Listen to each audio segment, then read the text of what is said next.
Саламатсыздарбы, кымбаттуу бүтүрүүчүлөр.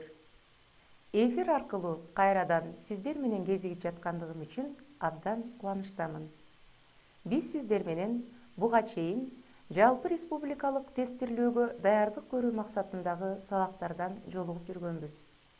Сиздер менен негизги тесттин сөздүк логикалык бөлүмүнүн биринчи бөлүгү болгон окшоштуктар, экинчи бөлүгү болгон сүйлөмдөрдү толуктоо боюнча тапшырмаларды аткаруунун жолдору менен таанышканбыз. Ал эми бүгүнкү сабакта биз сиздер менен сөздүк логикалык тесттин 3-чү бөлүгү болгон эне тилиндеги текстти окуу жана түшүнүү боюнча айрым тапшырмаларды аткаруунун эрежелери, жол жоболору боюнча маектешмекчибиз. Мында көбүн эсе сиздердин эне тилиндеги текстти кунт коюп окуу, түшүнүү жана ой жүгүртүү, жалпы мазмунуна ылайык келген суроонун түрлөрүнө туура жооп табуу жөндөмүңүздү баалайт. Тапшырманы аткаруу үчүн жалпысынан 60 мүнөт убакыт берилет дагы, ар түрдүү стилдеги тексттин мазмуну менен таанышып чыгууга туура келет. Алардын көбүн эсе көркөм чыгармалардан, адабий публицистикалык стилде жазылган баяндама түрүндөгү чыгармалардан, ошону менен бирге эле илимий маалыматтарды камтыган илимий стилдеги тексттерден турушу мүмкүн. Көбүн эсе өз алдынча эки тексттен жана тексттердин үзүндүлөрүнөн турат. Бул үзүндүлөр бири-бирин мааниси боюнча толуктап, улантып, айрым учурда карама-каршы келген учурлар дагы кездешет. Жалпы тандалып алынган тексттин көлөмү 400дөн 850гө чейинки сөздөн турат дагы, ар бир үзүндүгө ылайык же болбосо берилген өз алдынча текстке ылайык суроолор жана тапшырмалар түзүлөт. Көбүн эсе мындай текст менен иштөөдө алдыңарда турган текстке кайра-кайра кайрылып, мына ошол көрсөтүлгөн маалыматтардын үстүндө ой жүгүртүп, аныктап, туура жообун таап алууга мүмкүн болот. Ал үчүн эң жөнөкөй жолу текст ар бир 5-сап боюнча номерленип, санарип көрсөтүлөт дагы, мына ошол суроолорду түзүүдө ар бир бөлүк боюнча тапшырмалардын сан көрсөткүчтөрү көрсөтүлөт дагы, бул болсо сиздин туура жоопту дагы ошол сандардын ортосунда көрсөтүлгөн тапшырманын арасынан дагы бир жолу үңүлүп окуп чыгып, туура жообун таап алууга мүмкүндүк берет. Эмесе балдар, мына бүгүнкү сабакта биз сиздер менен суроолордун түрлөрү, тапшырмалардын түрлөрү кандай деңгээлде боло тургандыгы жана аларды кантип аткаруу керектиги жөнүндө маектешмекчибиз. Эң негизгиси, мына ушул текстке карата түзүлгөн суроолор тексттин жалпы мазмунун аныктоо, тастыктоо, талдоо же жалпылоо максатында түзүлөөрүн, үзүндүлөрдүн бири-бирине карата карама-каршы коюу же далилдөө максатында экендигине көңүл буруп, карап чыкканга аракет кылып көрөлү. Ал эми жалпысынан тапшырманын үстүндө иштөөдө эмнелерге көңүл буруу зарыл экендигин өзүңөр үчүн атайы дептериңерге белгилеп алсаңар болот. Ал төмөнкүлөр болуп эсептелет. Суроолорго жооп берүү үчүн сиз төмөндөгүлөрдү жасай билээриңизди көрсөтүшүңүз керек. Тексттеги негизги ойду бөлүп көрсөтүү, бир идеяны экинчисине же бүтүндөй тексттин мазмунуна байланыштыруу, тексттеги себеп-натыйжа байланыштарын аныктоо, текстте сүрөттөлгөн көрүнүштөрдү, окуяларды салыштыруу, автордун ой жүгүртүүсүнүн логикасын баамдоо, автордун аргументтерин, жүйөлүү далилдерин көрүү жана аныктоо, автордун көз карашын түшүнүү, деталдардын кошумча белгилерин, нерселердин маанисин түшүнүү, тилдик көркөм каражаттардын ролун аныктоо, тексттин жаанын айрым бөлүктөрүнүн интонациясын аныктоо, подтекстти түздөн түз сөз менен айтылбаган, бирок кыйыр түрдө туюнтулган ойду же идеяны көрүү жана аныктоо, Ал эми эң маанилүүсү тапшырмаларды аткарууда 3 жагдайга айрыкча көңүл бөлүү зарыл. Бул албетте биринчиден суроонун маанисин түшүнүү, экинчи тексттен зарыл маалыматты табуу жана үчүнчүсү бул маалыматты туура жоопту аныктоо үчүн кандайча колдонсо болоорун ойлонуу болуп саналат. Эмесе мына ушул түшүнүктөрдүн баардыгын тең өзүңөр үчүн туура пайдалана алсаңыздар, анда тапшырманы туура аткарууга мүмкүнчүлүк түзүлөт. Эң негизгиси, сиздерге берилген тапшырма ак барактын бетинде абзацтар кандай бөлүнсө, так ошондой формада берилет. Болгону ар бир 5-чи сап атайы санарик менен белгиленет. Ал эми мына ушул тапшырманын мазмуну кандай болоорун карап чыгуу үчүн биз сиздер менен бир мисалга көңүл буруп көрөлү. Ал текст Айгүл гүлү деп аталат. Демек, А дегенде кунт коюп, бул тапшырмада жалпы тексттин мазмуну менен таанышып алганга аракет кылып көрөлү. Айгүл аттуу гүл Баткен жергесинин эң бир ажайып керемети. Бул гүлдүн илимий аталышы Эдуардо Чаар гүлү. Анын өзгөчөлүгү болуп, анын тоонун күнгөй эмес, тескей жагында өскөндүгү эсептелет. Айгүл бул сөңгөгүнүн башынан аягына чейин жайгашкан узун жашыл жалбырактуу, бийиктиги 1 метр келген гүл. Анын кызгылт сары желекчелери коңгуроо гүлдүкүнө окшоп кетет. Айгүл апрель айында гүлдөп, ушул себептүү жыл сайын бул айда Баткен облусунда гүл майрамы белгиленет. Айгүл пияз түп байлагандан 7 жыл өткөндөн кийин гана анын алгачкы өсмөлөрү чыга баштайт да, 7 жыл өткөн соң гана анын биринчи гүлү пайда болот. Ал ай толгондо гана гүлдөйт. Ошентип жыл өткөн сайын ага бирден кызгылт сары богок кошулуп турат. Андыктан Айгүлдү көрөр замат эле анын жашын билсе болот. Элдин айтымында 34 гүлү бажырайып ачылган өсүмдүктөрдү учураткандар болгон экен. Айгүлдүн өз желекчелерин ачып жатканын көрүп калуу бул чоң ийгилик. Бишкектин басма сөз клубу Айгүлдү Кыргызстандын символу катары колдонуу мүмкүнчүлүгү жөнүндө адистер менен интервью жүргүзүп көрдү. Мына балдар, текстте айтылгандай эле, жалпысынан анын мазмуну биздин Баткен облусундагы өскөн дүйнөдөгү керемет гүлдөрдүн бири болгон Эдуардо Чаар гүлү деп илимде өз атын алган Айгүл гүлү жөнүндө болгондугун кунт коюп угуп көрсөңөр, маанисине көңүл бурган чыгарсыздар. Андай болсо, мына ушул тексттин көлөмүнө, мазмунуна ылайык түзүлгөн суроолордун кандай түрдө боло тургандыгына көңүл буруп көрөлү. Эгерде сиз ошол суроого так жоопту таба албай жаткан болсоңуз, анда текстке кайра кайрылып, үңүлүп, туура жоопту издеп көрсөңүз, сөзсүз түрдө анын туурасын таап алганга мүмкүн болот деп ойлойбуз. Эмесе текстке карата суроого көңүл буруп көрсөк, ал төмөнкүдөй суроо болуп эсептелет. Текстте айтылгандарга ылайык өлкө үчүн символ тандоо баарыдан мурда эмнеге көз каранды болот? Суроого карата жооптун варианттарына көңүл буруп көргүлө.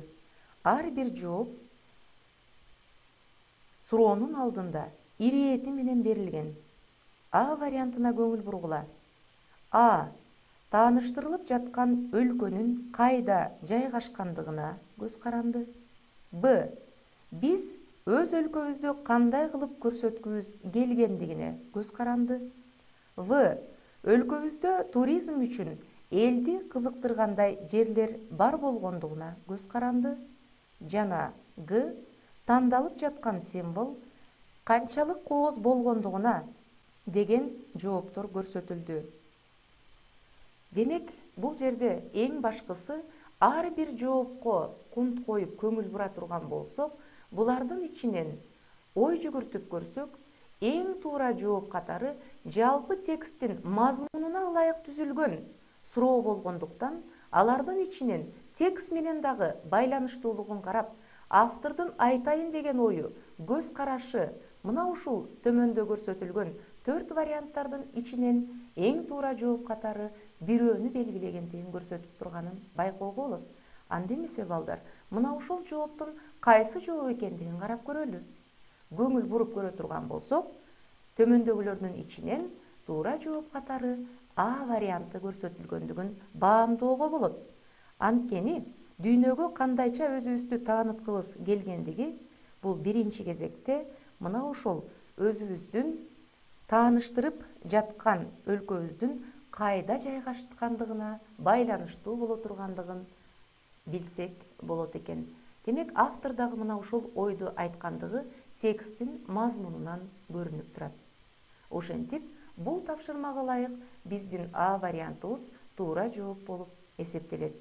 Эми ушул сыяктуу эле кийинки суроолорго дагы көңүл буруп көрөлү. Андай болсо, кийинки суроо төмөнкүдөй.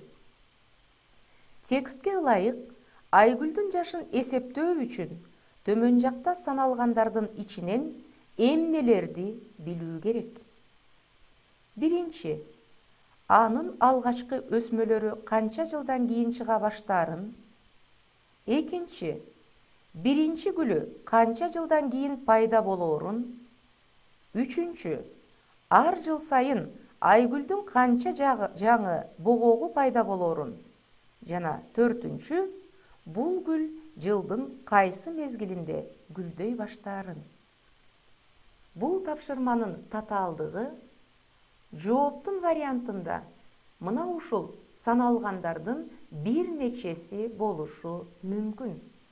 Андай болгон шартта варианттуу жооптордун ичинен кайсынысы туура экендигин аныктап алуу максатында мына ушул ой камтылган тапшырмага кайрадан барганга туура келет. Ал үчүн кайрадан текстти колубузга алабыз дагы мына ушул үзүндүгө көңүл буруп кунт коюп окуп чыгабыз. Карап көрүңүздөр. Алды сызылган сөздөр 14-саптан 20-сапка чейинки тапшырманын ичинде камтылгандыгын көрүп турасыздар. Анда мындай деген ой айтылган. Демек, эң биринчи кезекте Айгүл гүлүнүн жашын эсептеп алуу үчүн жана туурасын билүү үчүн биз 3 негизги өзгөчөлүктү билип алуубуз зарыл. Бул биринчи, алгачкы өсмөлөрү пияз түп байлагандан 7 жыл өткөндөн кийин чыга баштаарын. Экинчи, дагы 7 жылдан кийин биринчи гүлү пайда болоорун. Жана үчүнчү, ар бир жыл өткөн сайын ага бирден гүл кошулаарын билип алуу абзел. Ошентип, мына ушул 14 жана 20 саптардын арасындагы жооптордон улам биз буга чейинки берилген суроого туура жооп тапканга жардам берди деп ойлосок болот. Анда эмесе кайрадан суроого көңүл буруп көрөлү балдар. Ал төмөнкү суроо болчу. Эмесе ой жүгүртүп көрсөк, бул жооптордун ичинен айрымдары анчейин деле маанилүү эмес экендигин көрүп турасыздар. Мисалы, 4-чү жоопту карап көрсөңүздөр, бул гүл жылдын кайсы мезгилинде гүлдөй баштаарын билүү, ал гүлдүн жашын аныктап алганга анчейин деле пайдасы жок болуп эсептелет. Анткени гүлдүн ай толгон учурда апрель айында гүлдөөрүн биз билебиз. А бирок ал гүлдүн жашын саноого эч кандай жардамы тийбейт. Ошондуктан төмөндөгү жооптун варианттарынын ичинен 3 жооп туура экендигин биз көрсөк болот экен. Ал кайсы вариантта камтылган? Карап көргүлө. Демек, бул жерде албетте туура жооп Г вариантында камтылгандыгын көрүп турасыздар. Бул биринчи, экинчи жана албетте үчүнчү жооптор. Көңүл буруп, ошол жоопторду кайрадан окуп чыгып көрүңүздөр. Демек, анын алгачкы өсмөлөрү канча жылдан кийин чыга баштаарын, албетте ал 7 жылдан кийин чыга баштайт экен. Экинчи, биринчи гүлү канча жылдан кийин пайда болоорун, албетте алгачкы өсмөсү пайда болгондон кийин 7 жылдан кийин гана биринчи гүлүн ачаарын билдик. Жана үчүнчү, ар жыл сайын айгүлдүн канча жаңы богогу пайда болорун билүү. Албетте, жыл сайын ал өзү үчүн бирден жаңы богок кошуп турарын биз мына жогорудагы маалыматтан билдик. Көрдүңөрбү балдар? Демек, тапшырмалар үчүн туура жоопту аныктап алуу максатында биз дайыма алдыбызга берилген тексттин үзүндүлөрү менен улам-улам таанышып, байкап, ой жүгүртүп, ошондон кийин гана биз туура жообун аныктап алганга аракет кылышыбыз керек экен. Демек, төмөндө көрсөтүлгөн тапшырмада биз туура жооп катары Г вариантын кабыл алдык. Мына ушул сыяктуу эле текстке карата түзүлгөн дагы бир тапшырмага көңүл буруп көргүлө балдар. Ал тапшырма төмөнкүдөй тапшырма. Текстке ылайык төмөн жакта келтирилгендердин кайсынысы Айгүлдүн Кыргызстандын символу катары тандалуусун колдогон аргумент деп эсептөөгө болот? А варианты: Айгүл кызыл китепке киргизилген. Б варианты: Айгүл Баткен облусунун эң таанымал символу. В варианты: өлкөнүн жаңы символу мамлекеттик колдоого муктаж. Г варианты: гүл экологиялык туризм өлкөсү үчүн эң бир ылайыктуу символ болуп эсептелет. Эмесе, жооптун варианттарынын үстүндө ой жүгүртүп көрөлү. Карап көргүлө балдар, А вариантын. Албетте, тексттин мазмунунда Айгүлдүн кызыл китепке киргизилгендиги жөнүндө айтылган. Бирок, Кыргызстандын территориясында көптөгөн сейрек өсүмдүктөр, жаныбарлар кызыл китепке киргизилген. Демек, алардын бардыгын Кыргызстанды дүйнөгө тааныткан символ катары тандап алууга мүмкүн дегендикке жатпайт. Демек, А варианты туура эмес жоопторго кирет. Б вариантында Айгүл Баткен облусунун эң таанымал символу экендиги жөнүндө айтылган. Бирок, Кыргызстандын территориясындагы бир облустун символу болуп эсептелген өсүмдүктү бүтүндөй Кыргызстан үчүн символ катары тандап алуу, албетте, бул дагы туура болуп эсептелбейт. Натыйжада Б варианты дагы туура эмес жооптордун катарына кирет. В вариантына көңүл бурсак, В вариантында мамлекеттик колдоо зарылчылыгы жаңы символду тандоонун далили эмес, анын натыйжасы болоору белгилүү. Натыйжада В варианты дагы туура эмес жооптордун катарына кирет. Ошентип, бизде жогорудагы суроо үчүн жооп катары Г варианты калды. Г варианты туура жооп болот. Анткени Айгүл гүлү экологиялык туризм өлкөсү үчүн эң бир ылайыктуу символ болуп эсептелери текстте камтылган. Мына балдар, бул жердеги камтылган жооптун өзү айрым учурда тексттин өзүндө дагы берилип калган учурлар болот. Андыктан кунт коюп, көңүл буруп окуп, мына ошол тексттен четке чыгып кетпей, өзүңүздөрдүн жеке оюңуздарды суроо үчүн жооп катары тандаганга болбойт. Эң башкысы жоопту мына ошол берилген тексттин ичинен гана издөөгө туура келет. Жооптун анык, так экендигин билдирген сөздөр бар. Алар баарынан жакшы, эң ылайыктуу, тагыраак, баарынан так, баарынан көбүрөөк деген сыяктуу ачкыч сөздөр болуп саналат. Демек, жогорудагы айтылган сөздөрдүн бардыгы тең.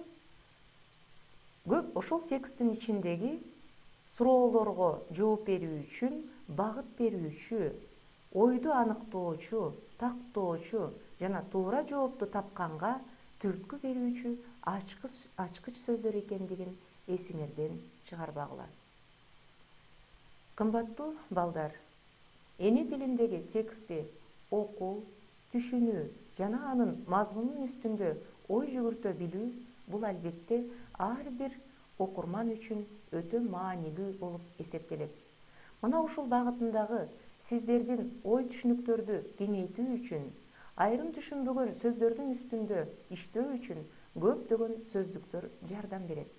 Ал сөздүктөр албетте илимдин ар түрдүү тармагындагы энциклопедиялык сөздүктөр, ошону менен бирге эле сөздөрдүн маанисин чечмелөөчү түшүндүрмө сөздөр, сөздөрдүн түпкү маанисин чечмелөөчү, сөздөрдүн маанилерин чечмелөөчү түшүндүрмө сөздүктөр жана албетте бардык лингвистикалык сөздүктөрдү өз ичине камтыйт.